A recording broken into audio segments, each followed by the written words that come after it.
Hey all right and welcome to all. Now देखिए, आज की ये वीडियो बहुत ज़्यादा यूनिक होने वाली है। हम कराने वाले हैं certificate physical and human geography, GC Leong यानी कि स्टैंडर्ड बुक ज्योग्राफी के लिए जो मानी जाती है, उसका चैप्टर नंबर फर्स्ट के या कैसे नोट्स बनाने हैं आगे को। आप रेफरेंस बुक से नोट्स बनाते हैं, हैंड रिटन नोट्स, तो हम देखने वाले हैं अर्थ एंड यूनिवर्स के नोट्स कैसे बनेंगे। ठीक है, देखिए बहुत बार क्या होता है, आपसे बोला जाता है कि सबसे पहले एक दो बार रीडिंग ले लीजिए, ठीक है, पूरी बुक की, फिर उसके बाद नोट्स बनाइए। बट जब तक आप रीडिंग लेते हैं तब तक फर्स्ट चैप्टर फिर से भूल जाते हैं। तो फ़ायदा क्या रहता है, एक बहुत ज़्यादा इफेक्टिव तरीका जो बहुत सारे जो एस्पिरेंट हैं वो यूज़ करते हैं और बहुत सारे एस्पिरेंट के लिए इफेक्टिव रहता है ये तरीका, वो स्टार्ट करते हैं। देखिए सबसे पहला है, देखिए बहुत सिंपल है, the earth and the universe. ठीक है, सबसे पहले तो आपको चैप्टर का हेडिंग डाल लेना है, the earth and the universe. ठीक है, अब ये चैप्टर आपने डाल लिया। अब क्या करना है, एक एक पैरा, जितना भी पैरा होगा उसके बेसिस पर पूरा रेट करना है। ठीक है, और ये तब आप शुरू करें जब आप एनसीईआरटी पढ़ लें, उसके बाद ये शुरू करें। ठीक है, देखिए सबसे पहले अगर आप देखोगे, जो जो इंपॉर्टेंट चीजें हैं वही आपको लिखनी है। सबसे पहले देखो, पढ़ोगे exploring the universe. On a fine bright night when you look up at the sky it seems to be studded with the star, little do you realise that each of the star is far bigger than the earth which is we live. अब ये कुछ नहीं करना है, अब simple सी बात है, यहाँ पर हाईलाइट करोगे तो वो फायदा नहीं है, पूरा पढ़ लेना है। Some of the larger ones have been estimated to be millions of times the size of earth. These stars are not scattered regularly in space, they occur in cluster, better described as galaxies or nebulas। अब यहाँ पर ये पूरा बता रहा है कि Galaxy और नेबुला, यहाँ पर दो टर्म दे दिए हैं। ठीक है, तो हमें क्या करना है, अब इन दो टर्म के बारे में लिखना है, गैलेक्सीज और नेबुला। हालांकि ये तो आप सबको पता ही है कि एक गैलेक्सी में कितने तारे होते हैं, ठीक है, कितने प्लैनेट होते हैं, कितने स्टार्स होते हैं, वो गैलेक्सीज होती है।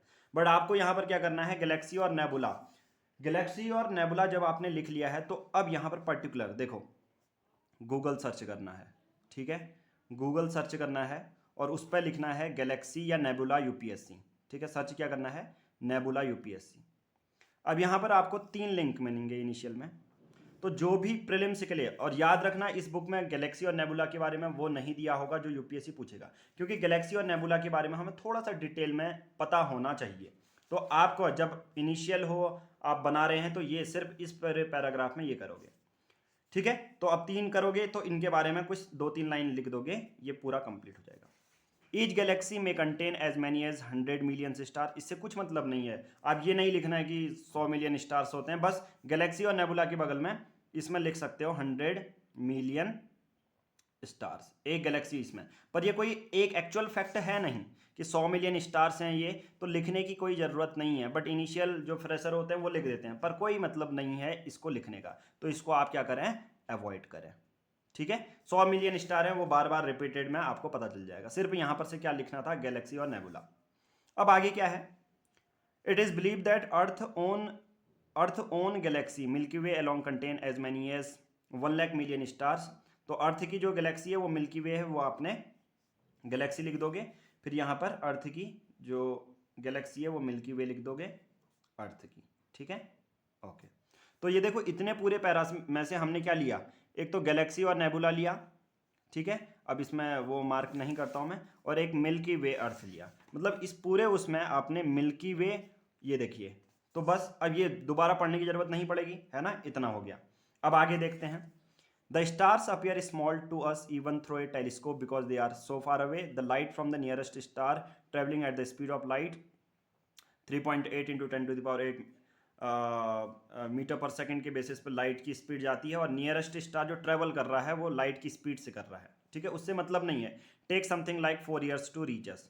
तो क्या ये पूछा जाएगा, जो the light from the nearest star, ठीक है, take something like 4 years to reach us, हमारा जो पास का स्टार है वो कितना समय लेता है उसकी रोशनी पहुंचने में, 4 साल ले सकता है। बट उससे कोई मतलब नहीं है, कभी नहीं पूछा जाएगा नियरेस्ट स्टार क्या है या नियरेस्ट वो क्या है, कितने साल लगते हैं। बस एक चीज़ याद रखना, सन की लाइट कितने में पड़ती है, 8 से 8.5 मिनट के बीच में। ठीक है, सन की, हमारे सन की जो रैंडम से फैक्ट हैं वो नहीं करने हैं आपको ऐसे। A ray of light from the sun takes about 8 minute, ये या 8.5, अभी की रिसेंट अपडेट 8.5 बताती है। Light takes only second to reach us from the moon. Moon से हमारे कितने आ जाते हैं, सिर्फ 1 सेकंड में पहुंच जाती है। अर्थ से जो लाइट होती है 8 मिनट में पहुंच जाती है। ज़्यादा लिखना है तो क्या कर सकते हो, जो सन की लाइट है अर्थ में पहुंचने तक, पूरा नहीं लिखना, कितना समय लेती है, 8 से 8.5 मिनट। हाँ, और मून की आप लिख दोगे 1 second.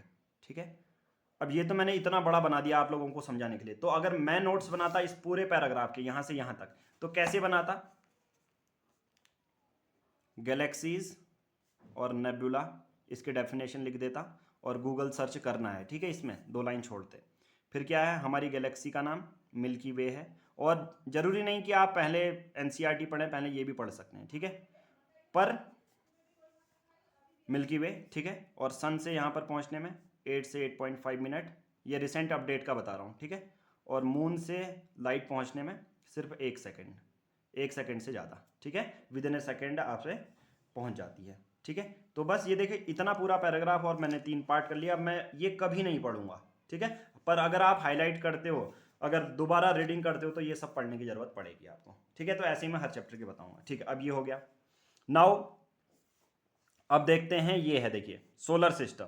The solar system comprises the sun and the 9 planet which are believed to have been developed from the condensation of gases. ये पुराना है। ठीक है, all the planets revolve around the sun in elliptical orbit like the earth, they shine only be reflected light of the sun has a surface temperature 6000 and increase to 20 million degree Celsius in the interior. ठीक है, ये important है। अब देखो, पहले पूरा para पढ़ लेना है। ठीक है, all over its surface are fiery gases that leap up in the whirls of glowing flames like volcano in eruption. Inside the sun is almost unimaginable. It's about 3 lakh times as big as the earth. अर्थ से कितना बड़ा है, 3 लाख गुना बड़ा है। ठीक है, कौन है, सन। पर ये आपसे साइज नहीं पूछता हमेशा। ठीक है, साइज आपसे नहीं पूछेगा। और एग्जैक्ट जो साइज दिया होता है ना, इसके लिए हम जो ये रैंडम फैक्ट होते हैं, इसके लिए आपको यूज करनी है लूसेंट। अब मैं अपने यूपीएससी के लिए कैसे बनाऊंगा, कैसे लिखूंगा इसको, देखो बहुत सिंपल है।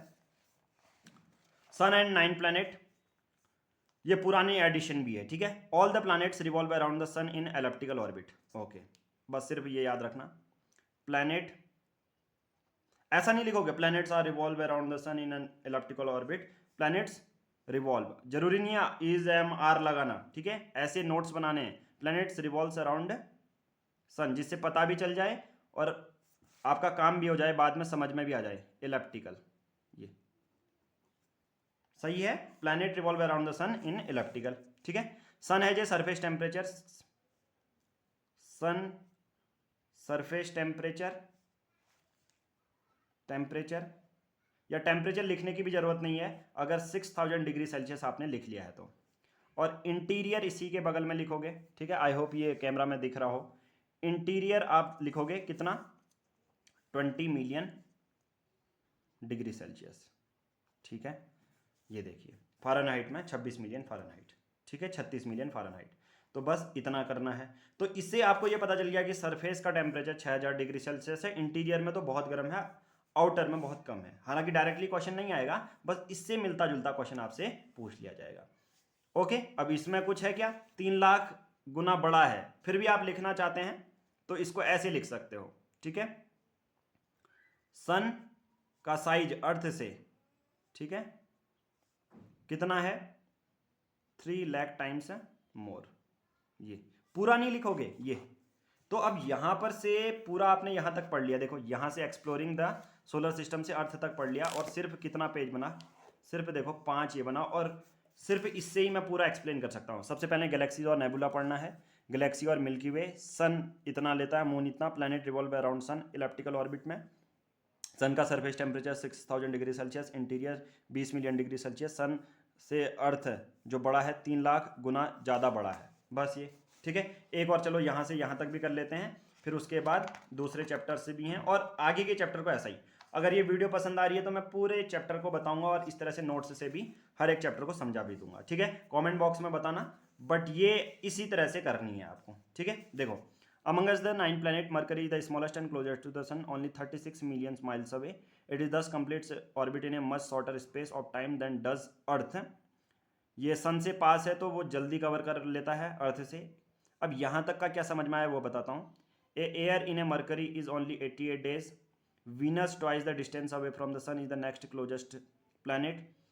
It is often considered the Earth twin because of their close proximity to the size. अब ये देखो बहुत सिंपल है, मरकरी सबसे छोटा है, तो it thus completes its orbit in much shorter space of time than does Earth. ठीक है, तो क्या है, मरकरी सन से पास भी है और जल्दी भी रोटेट करेगा, क्योंकि सन के पास है तो अपनी ऑर्बिट जल्दी करेगा। तो यहां पर मरकरी के लिए क्या क्या है, तो मरकरी लिखोगे। ठीक है, दूसरा